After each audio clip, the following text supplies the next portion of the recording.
The night shift. I've always liked the dark. There's something about the absence of light that makes me feel calm and curious. That's why I became a night shift security guard.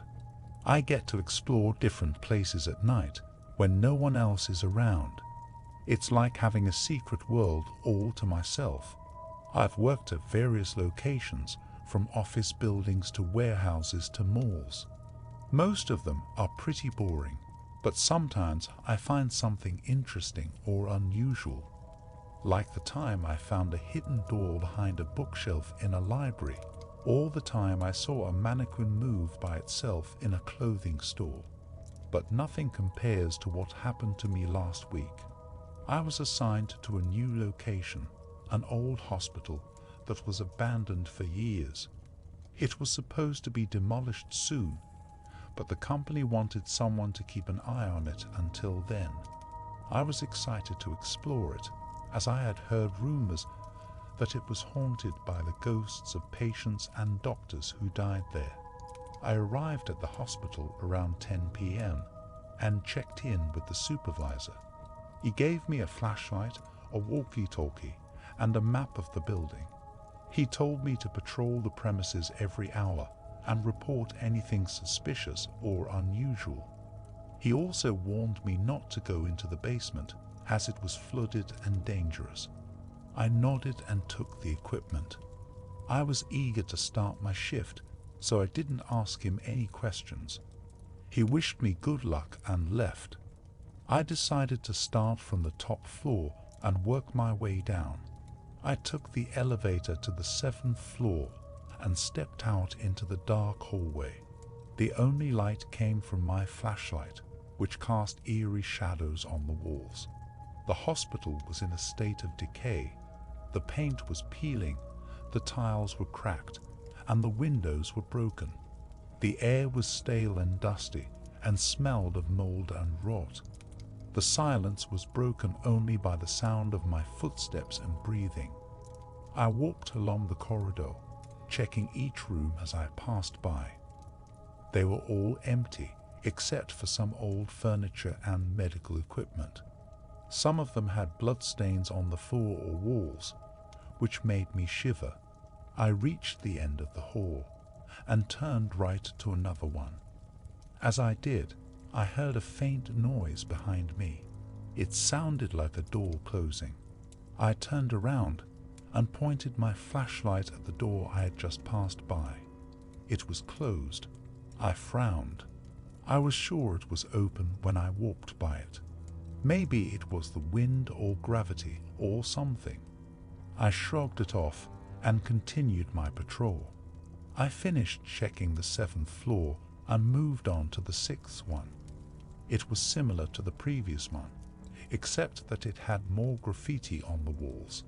Some of them were vulgar or obscene, but others were more disturbing. "Help me get out, and he's coming." I felt a chill run down my spine as I read them. Who wrote them? And who were they talking about? I decided to ignore the graffiti and focus on my job. I checked each room on the 6th floor and found nothing of interest. I was about to go down to the 5th floor when I heard a loud bang from the other end of the hall. It sounded like something heavy had fallen or crashed. I jumped and turned my flashlight in that direction. I saw a cloud of dust rising from the floor and a pile of waste blocking the way. It looked like part of the ceiling had collapsed. I wondered what caused it and if anyone was hurt. I grabbed my walkie-talkie and tried to contact the supervisor. "Hey, this is John on the 6th floor. Do you copy?" "Over." There was no answer, only static. I tried again, but got the same result. I cursed and checked the battery. It was full. Something was interfering with the signal.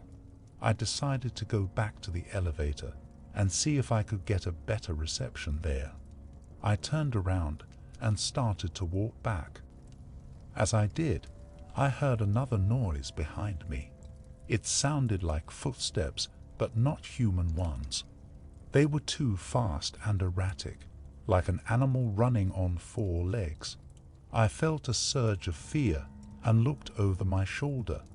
I saw a dark figure darting across the hall from one room to another. It was too quick for me to see clearly, but it looked like it had long limbs and a hunched back. It also had glowing red eyes that stared at me with malice. I gasped and froze in place. What was that thing? Was it the one who caused the ceiling to collapse? And what did it want from me? I didn't have time to think, as it suddenly charged at me with a growl. I reacted on instinct and fired my flashlight at its face. It flinched and veered to the side. It missed me by inches and crashed into the wall. It let out a shriek of pain and fell to the floor. I seized the opportunity and ran for my life. I sprinted towards the elevator, hoping it would still work. As I ran, I heard the creature getting up and pursuing me. It was faster than me and gaining on me quickly. I reached the elevator and pressed the button frantically. The doors opened and I jumped inside. I pressed the button for the ground floor and prayed that the doors would close before the creature reached me. They did, but barely. The creature slammed into them with a thud and clawed at them with its sharp nails. It made a horrible noise, a mix of a roar and a scream. It sounded angry and frustrated, as if it knew it had lost its prey. I felt a wave of relief wash over me as the elevator started to descend. I was safe for now. I leaned against the wall of the elevator and tried to calm down. I was shaking and sweating. I had just encountered something that defied all logic and reason. Something that shouldn't exist. Something that wanted to kill me. What was it? Where did it come from? And why was it here? I had so many questions, no answers. I wondered if anyone else knew about it, or if I was the only one who had seen it. I wondered if I should tell anyone or keep it to myself. I wondered if I was going crazy or if this was real. The elevator reached the ground floor and the doors opened. I stepped out and looked around. The lobby was empty and dark. The only light came from the moon shining through the windows. The silence was eerie and oppressive. I felt like I was in a nightmare and couldn't wake up. I walked towards the exit, hoping to find my car and get out of here. As I did, I noticed something odd on the floor. It looked like a trail of blood leading from the elevator to the front door. I followed it with my eyes and saw that it ended at a body lying on the ground. It was the supervisor. I gasped and ran towards him. He was lying face down and had a large wound on his back. It looked like he had been stabbed by something sharp and long. His uniform was soaked with blood and his walkie-talkie was lying next to him. He was not moving or breathing. He was dead. I felt a surge of shock and grief. He was a good man and a friend. We had worked together for years and had shared many stories and jokes. He had a wife and 2 kids who loved him dearly. He didn't deserve this fate. He didn't deserve to die like this. I knelt down next to him and checked his pulse. There was none. He was gone. I closed his eyes and said a silent prayer for him. I knew then it was the creature's work, and that this was why there was no answer before. I was in his home. I picked up his walkie-talkie and tried to contact the other guards. Maybe they knew something or could help me. Maybe they were still alive. Hello, this is John on the ground floor. Do you copy?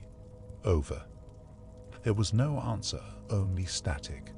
I heard banging coming from the elevator like something was clumsily climbing down, and a god-awful moan. I tried again. Hello, Is anyone there? Please respond. Over. Still nothing. My fear and dread rising, I realized that I was alone. Alone with a monster. I heard more banging. I had to get out of here fast, but I couldn't. It was too late. I wasted too much time thinking. The banging had stopped, and in its place was the ragged breathing of something hungry.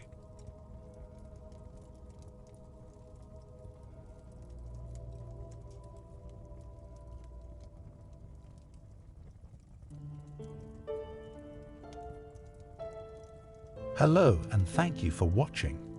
Usually on the channel, I will cover a story I remember from long ago or come across in my research. Today, I've decided to feature a video of my own, so there will be no ranking. Instead, I ask you to give me your ranking in the comments. I plan to release one of my own every week and hope that will encourage others to send in their stories as well. Info will be in the description. Thank you all again for watching and stay safe out there.